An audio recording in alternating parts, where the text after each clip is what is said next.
स्वागत है आपका तुषार लेक्चर की लेटेस्ट वीडियो में।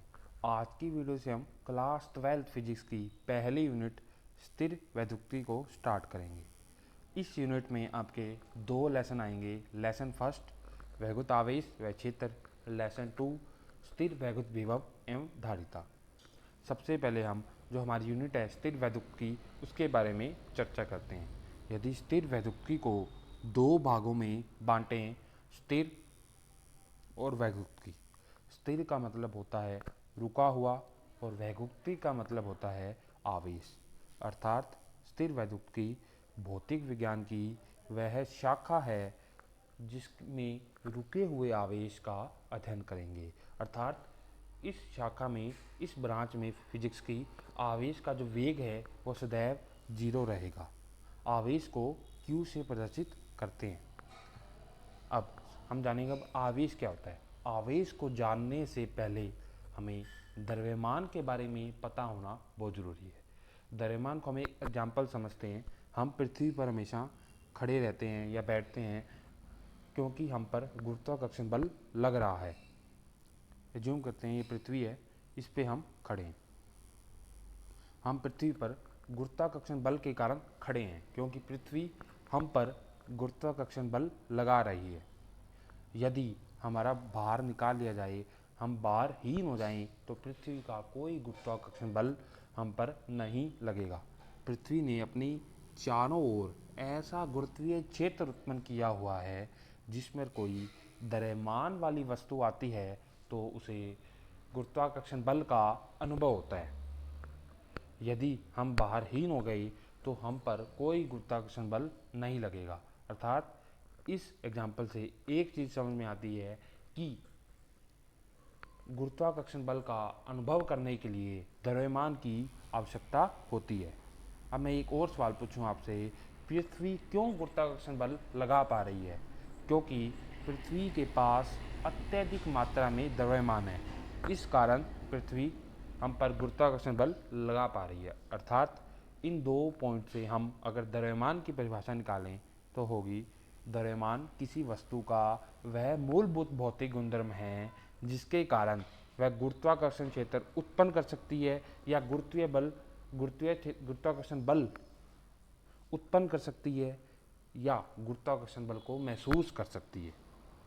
उसी प्रकार आवेश की परिभाषा होगी, आवेश किसी वस्तु का वह भौतिक गुणधर्म है जिसके कारण वह विद्युत क्षेत्र एवं चुंबकीय क्षेत्र उत्पन्न कर सकता है। आवेश की एक अन्य डेफिनेशन भी है, वो ये है कि जिस प्रकार हम कोई वस्तु कितनी गर्म है उसको ताप से बताएंगे, ताप से बताते हैं, उसी प्रकार किसी वस्तु में कितना विद्युतीय गुण है उसे आवेश के माध्यम से बताते हैं। अर्थात आवेश का जो मात्रक है वो कूलाम होता है, हम आगे डिस्कस करेंगे। अगर किसी वस्तु में 10 कूलाम आवेश है तो किसी वस्तु में 8 कूलाम आवेश है तो 10 कूलाम आवेश वाली वस्तु में ज़्यादा विद्युतीय गुण होंगे। अब आवेश जो है वो दो प्रकार के होते हैं, धनावेश और ऋणावेश।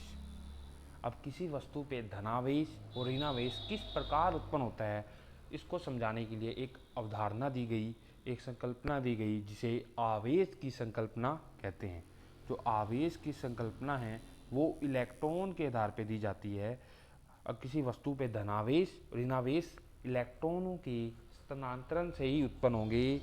केवल इलेक्ट्रॉनों का ही स्थानांतरण होगा, प्रोटॉन कहीं नहीं जाएंगे। इसको हम एक एग्जांपल समझते हैं कि प्रोटॉन कहीं क्यों नहीं जाते हैं। इसके पीछे दो कारण हैं। सबसे पहले ये नाभिक है, नाभिक के अंदर प्रोटॉन है, ये प्रोटॉन है नाभिक के अंदर, ये पूरा परमाणु है, यहाँ पे इलेक्ट्रॉन चक्कर लगाते हैं। अब जो नाभिक के अंदर प्रोटॉन है वो नाभिकीय बल के से बंधा होता है, इस कारण वह बाहर नहीं आ सकता। एक दूसरा सबसे बड़ा कारण है जो इलेक्ट्रॉन का द्रव्यमान है वो होता है 9.1 गुणा 10⁻31 किलोग्राम। लेकिन जो प्रोटॉन का द्रव्यमान है वो इलेक्ट्रॉन के द्रव्यमान से 1887 गुना होता है। अर्थात जो मास ऑफ प्रोटॉन है वो मास ऑफ इलेक्ट्रॉन से अत्यधिक ज़्यादा है, इस कारण प्रोटॉन का स्थानांतरण नहीं होता है। अब हम देखेंगे कि किसी वस्तु पर धनावेश किस प्रकार आता है, इसके लिए एग्जाम्पल लेंगे। हमने माना या एक एग्जाम्पल लेते हैं सोडियम का। सोडियम का परमाणु क्रमांक होता है 11, इसका इलेक्ट्रॉन विन्यास होता है 2 8 1। यदि ये एक इलेक्ट्रॉन त्याग देगा तो स्थायी इलेक्ट्रॉनिक विन्यास प्राप्त कर लेगा। देखिए, अब सोडियम की उदासीन अवस्था में सोडियम के पास 11 ही प्रोटॉन हैं, 11 ही इलेक्ट्रॉन हैं। अब यदि ये एक इलेक्ट्रॉन त्यागता है तो सोडियम के पास 11 तो प्रोटॉन रहेंगे, लेकिन इलेक्ट्रॉन 10 रह जाएंगे। अर्थात प्रोटॉन इलेक्ट्रॉन की तुलना में एक ज़्यादा हो गया, इस वजह से सोडियम पर +1 आ जाएगा। अर्थात इलेक्ट्रॉन के निकलने से धनावेश उत्पन्न होता है, इलेक्ट्रॉन की कमी से धनावेश उत्पन्न होता है, जिसे हमें सोडियम के एग्जाम्पल से समझा कि इलेक्ट्रॉन की जब कमी होगी तब धनावेश उत्पन्न होगा। अब हम देखेंगे ऋणावेश किस प्रकार उत्पन्न होता है, उसे हम एक अन्य एग्जाम्पल क्लोरीन की सहायता से समझेंगे। क्लोरीन का जो परमाणु क्रमांक है वो 17 होता है, इसका इलेक्ट्रॉनिक विन्यास 2 8 7 होता है। अर्थात अगर ये एक इलेक्ट्रॉन ग्रहण कर लेगा तो स्थायी इलेक्ट्रॉनिक विन्यास प्राप्त कर लेगा। यदि अब क्लोरीन जो है इसकी उदासीन अवस्था में इसमें 17 तो प्रोटॉन है, 17 इलेक्ट्रॉन है। अब यदि ये एक इलेक्ट्रॉन ग्रहण कर लेगा तो क्लोरीन में 17 तो प्रोटॉन रहेंगे, लेकिन इलेक्ट्रॉन की संख्या 18 हो जाएगी। अर्थात प्रोटॉन की तुलना में इलेक्ट्रॉन एक ज़्यादा हो गया, इस वजह से क्लोरीन पर -1 आ जाएगा। अर्थात इलेक्ट्रॉन की अधिकता से, इलेक्ट्रॉन की आने से ऋणावेश का उत्पन्न होता है, जिसे क्लोरीन के एग्जाम्पल से समझा। अब इलेक्ट्रॉन के स्थानांतरण से आवेश उत्पन्न हो रहा है, क्योंकि इलेक्ट्रॉन पे खुद पर भी एक आवेश होता है, ऋणात्मक आवेश होता है, जिसका मान होता है माइनस का 1.6 गुना 10⁻19 कूलम। जो प्रोटॉन पे आवेश होता है वो होता है प्लस का 1.6 गुना 10⁻19 कूलम। यहाँ से हमें स्पष्ट पता चल रहा है कि जो प्रोटॉन का आवेश और इलेक्ट्रॉन का आवेश परिमाण में बिल्कुल समान होते हैं, परंतु चिन्ह में विपरीत होते हैं। अब हम देखेंगे जो हमारा आवेश है उसका मात्रक क्या होता है। आवेश का मात्रक धारा के सूत्र से निकाला जाता है। अब धारा का, विद्युत धारा का सूत्र क्या होता है? विद्युत धारा जो है वो होती है आवेश बटे समय। यहाँ से अगर आवेश निकाला जाए तो विद्युत धारा गुणा समय हो जाता है। अब विद्युत धारा का SI मात्रक होता है एम्पियर और समय का SI मात्रक होता है सेकंड। अर्थात एम्पियर गुणा सेकंड को ही कूलाम कहते हैं और इसे C से प्रदर्शित करते हैं।